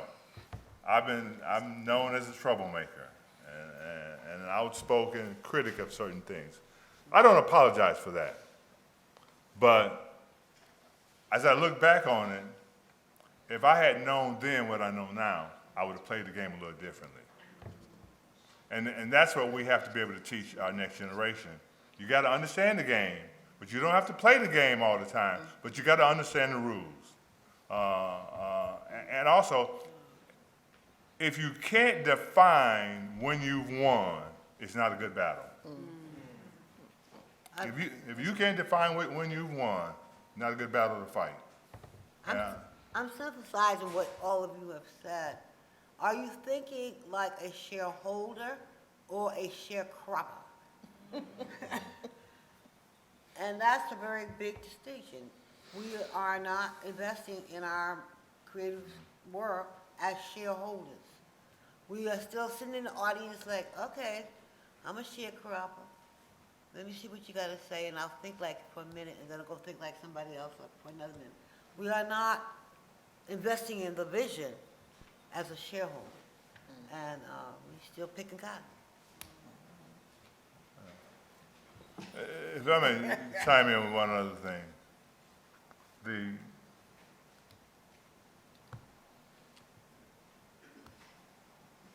if your vision is not clear, if you don't know what you want to do and know that you've achieved it, it's not, they say in the movie business, if you can't sum up what your movie is about in one sentence, you got no plan. What is this movie about? King Kong versus Godzilla.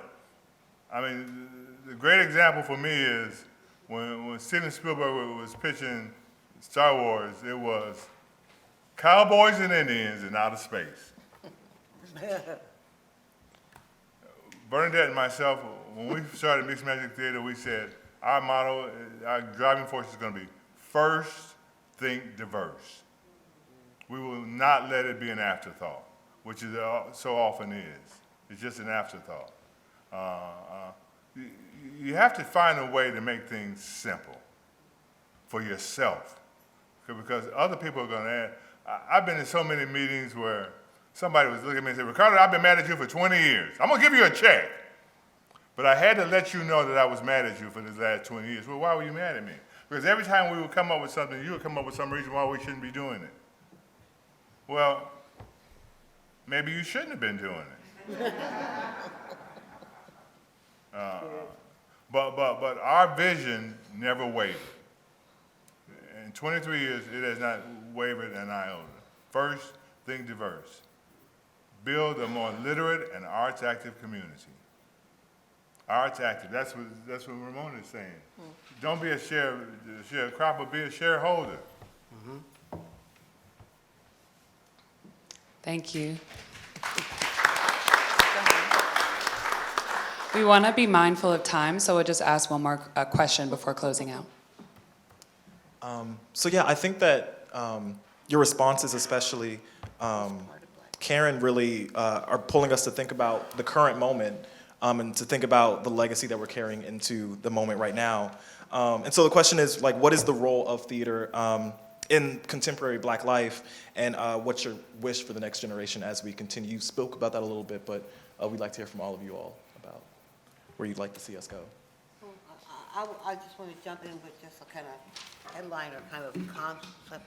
Rhode Island Black Storytellers, we have been developing a program called Community Flavors, which comes from the principles and practices of narrative medicine, which is that everyone's stories have the ability to heal.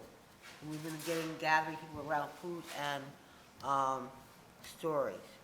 And when you go deeper to the principles of and practices of narrative medicine, turns out you're responsible for 7 generations past and 7 generations to come. So we not only have to think diverse, we have to think the future verse, not a universe, the future verse. What's the future verse? And we can't sometimes grasp that because we're trying to figure out how we're going to put gas in the car, or make payroll. And I think that those of us who have, I guess it's a luxury, to have time to envision those possibilities, what does it mean to create shareholders who think that my investment today is going to have value, an increase in value, 7 generations to be born yet? It takes that kind of foresight. I hope and pray there are no more poor artists. Poor and art shouldn't have to go together, particularly with theater artists or performing artists. In my thinking, in society, artists are as important as anybody else. You wouldn't have a society without artists. And artists shouldn't be at the bottom rung of the economic ladder. And have it be okay to, people get up and say, oh, I'm a poor, struggling, whatever.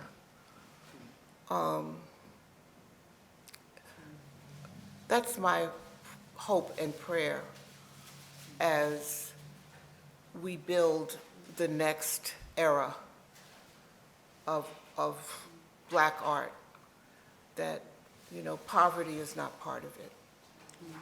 Second jobs, cater waitering, is not part of your artistic practice or one's artistic practice. When Larry encouraged us to start the Providence Black Repertory Company, he said, remember he used to say the Zoom Doom? Zoom Doom. The Zoom Loom? Loom Doom. Loom Doom, Loom Doom. He said, if it ain't the Loom Doom, don't do it. Don't do it. And one of the things he said, that meant if you're not gonna do it at this level, then don't do it. Don't do it. And so the other side of that coin, what you talk about, is that we were very, very, and I say we, aspirational at Black Rep, right? Without a parachute. But we really, we talked earlier about, you used the word, the mythical, right? And sound session was, it started off, and we would go from the sacred to the profane. And so you'd start off with a gospel brunch on a Sunday and choirs and people singing and my mother cooking chicken.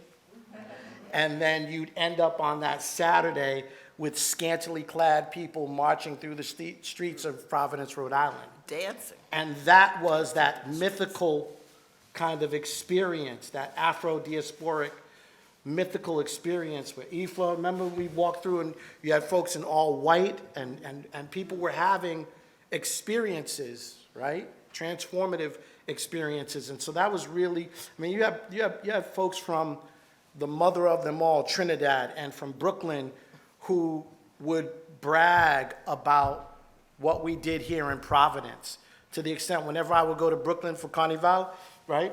They see me walk, they Rhode Island,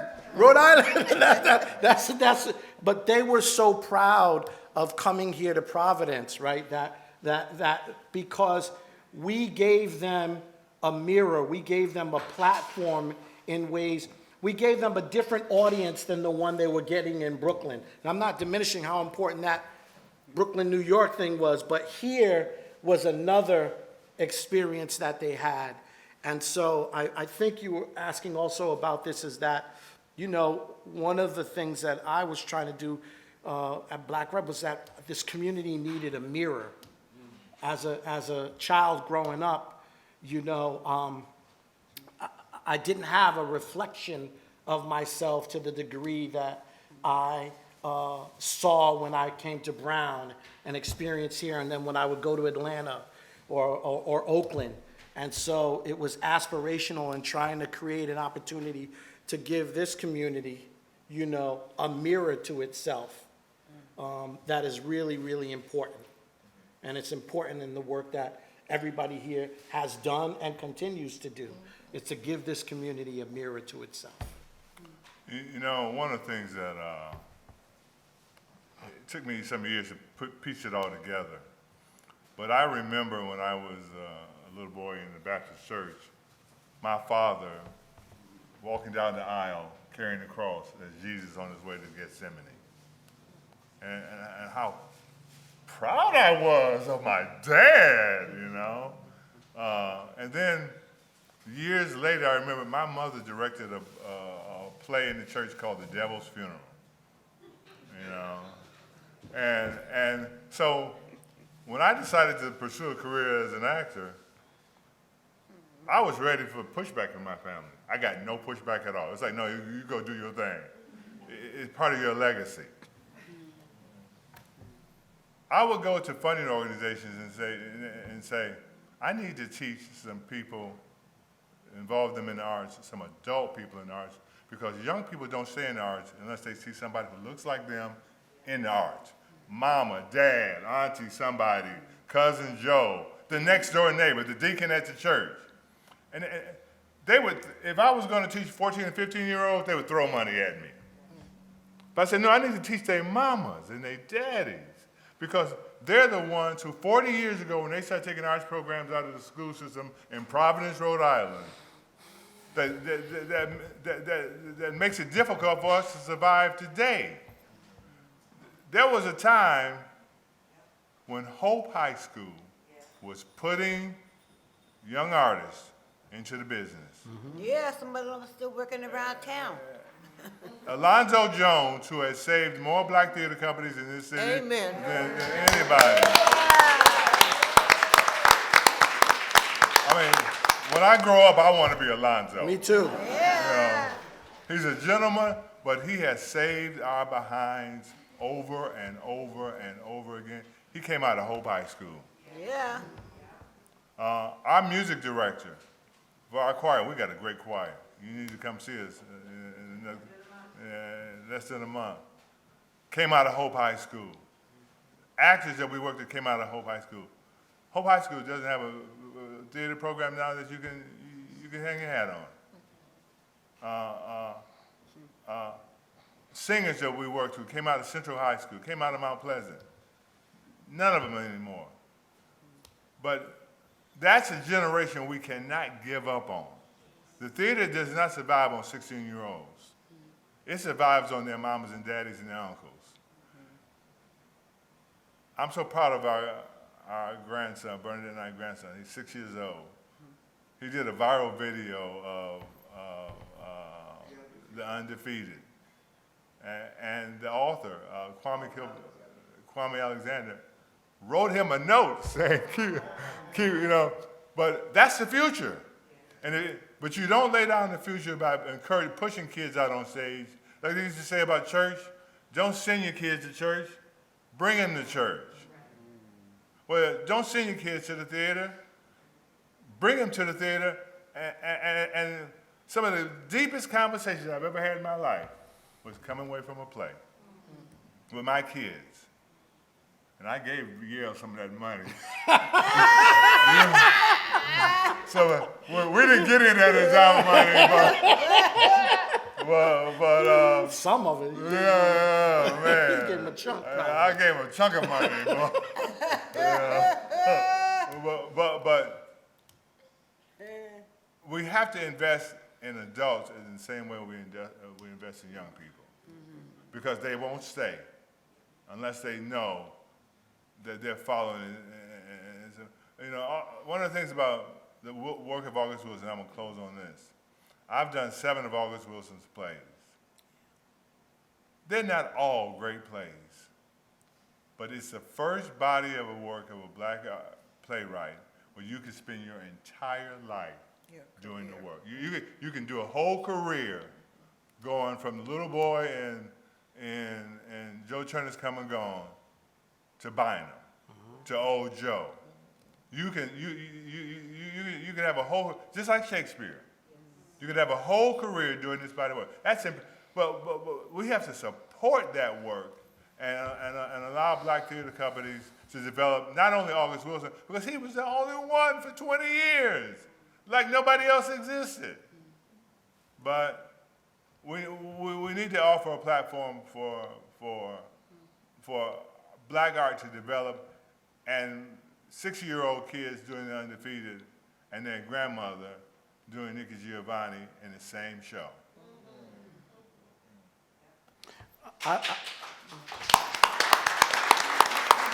I would also be remiss if I didn't acknowledge Alonzo, who also talk about saving our black theaters, and Kathy Moyer, who's in here also, who is also a part of Black Rep. And also talking about Unbroken Circles is my sister, Ramona Alexander, who's sitting in the back, who recently invited me to come on board with a new work that we are developing in Portland, Oregon at the Portland Playhouse.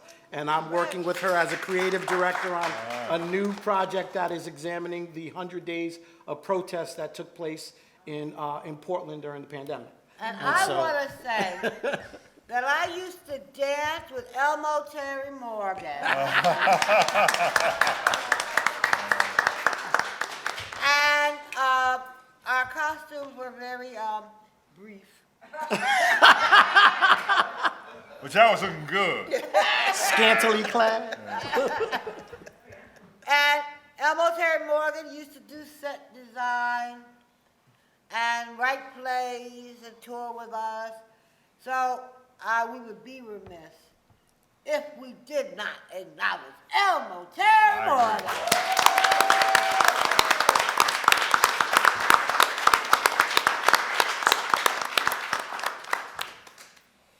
I have to say, Elmo and I have been married for a long time. There was a Brown University president.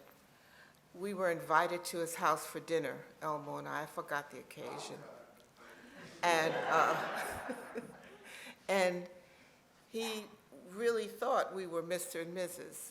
and treated us like that until somewhere around dessert, we had to, you know, we can't keep this up. Let's tell him. And so we said, you know, we're not really married. We joined at the hip, but you know, we're not really married. And the president's wife almost jumped for joy because Elmo became her constant companion. Now, there's more dirt, but this is enough. I want to know the rest of the story. I thought I opened up that book, Elmo.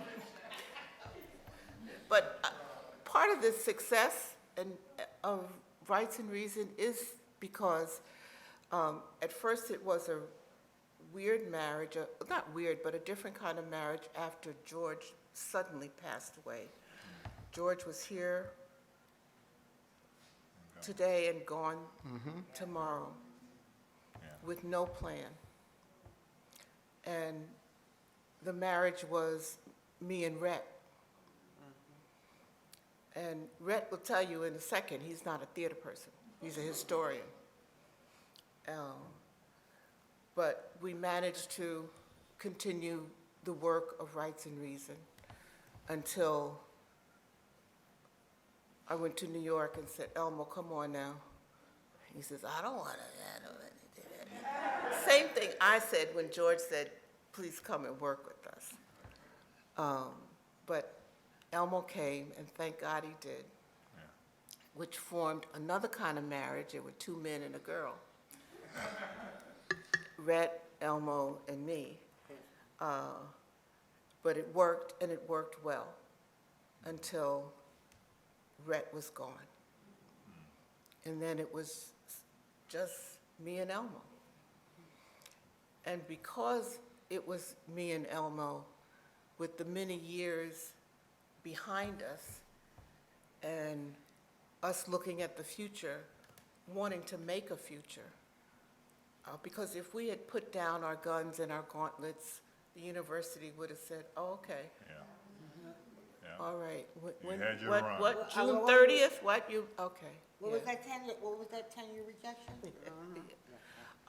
But we never considered that at all.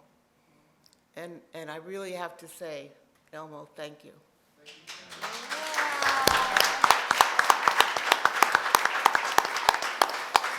I've been married many times, but you've been the best husband.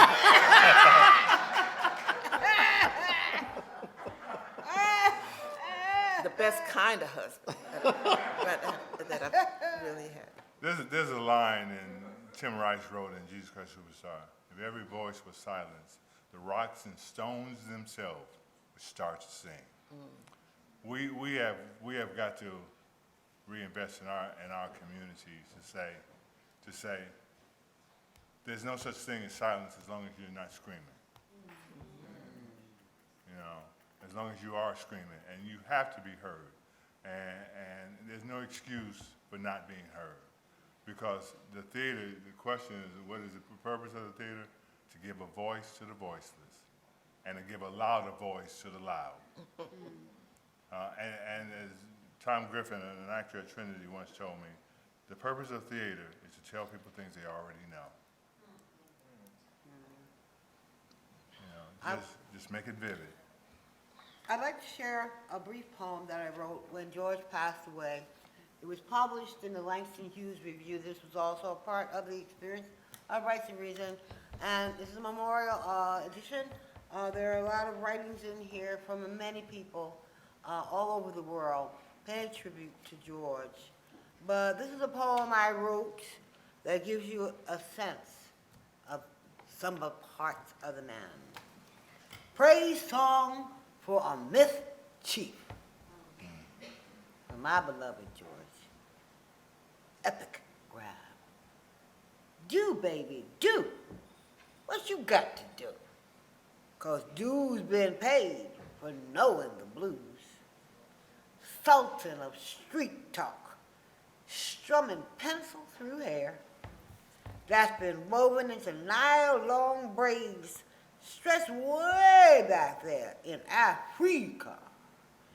New World America, born into blood with style and grace. Nashville nourished. New York flourished.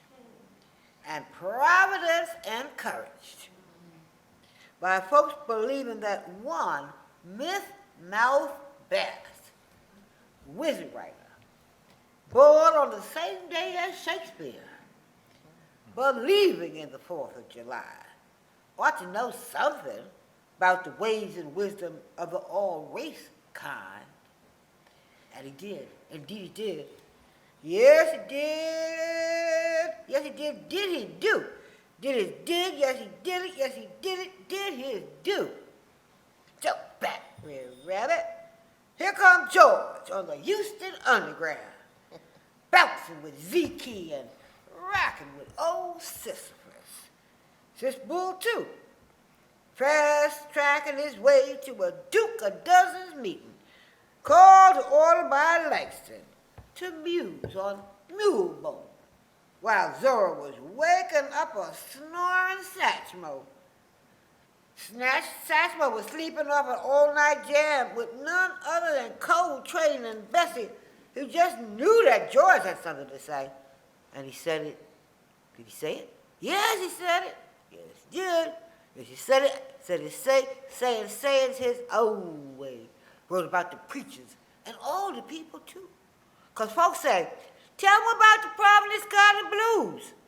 He tapped tight with Brer Rabbit and tickled the computer's spine with mythic tales of dreams inside the African-American mind. Spreading his vision across the continents, working all the time. Making sure folks all heard about the divine African line, where chiefs of myth and mischief chiefs were doing the do sublime. Master mixer, metamorphosizer of words. Turn Armenian apricots and Gaelic garlic into a funky, dashing dish. They stir the visions of the world people into groundnut stew. See, only George knew how to do and how to show it off, too. And he cooked it. Yes, he cooked it. Did he cook it? Yes, he cooked. Because he cooked with his own cookbook. Yes, he cooked up books and looks. He cradled his sweet children as he dies from dusk to dawn, to pencil in on paper the thoughts worth passing on, while teaching students with his genius so rare, and jump in bed when somebody shouted, "I just don't care." And the knowledge of the ages would come jumping off the page until somebody shouted, "Wait a minute, enough said!" And he said it, and he let it, and he brewed a cosmic brew, weaving magic, myth, and mystery from what folks said was true. And he knew it. Yes, he knew it. Knew it, yes, he knew, and we know it. Sing it, show it to the myth chief we all knew. Amen. I forgot about that. I'd say that is a wonderful closing to a wonderful, wonderful event and conversation. Honestly, we had much more to contribute. Thank you all for your presence, for your time today, for joining us, for your travels. We're honored. We're really, really honored. And I just want to echo your sentiments. Thank you, Professor Elmo, for this opportunity. We could not have done this without you. As we said, this is part one of a 3-part series. We hope to continue this conversation, to keep gathering folks, to keep pressing on about the things that we care about and about our people. So thank you for joining us, and enjoy the reception. Yeah.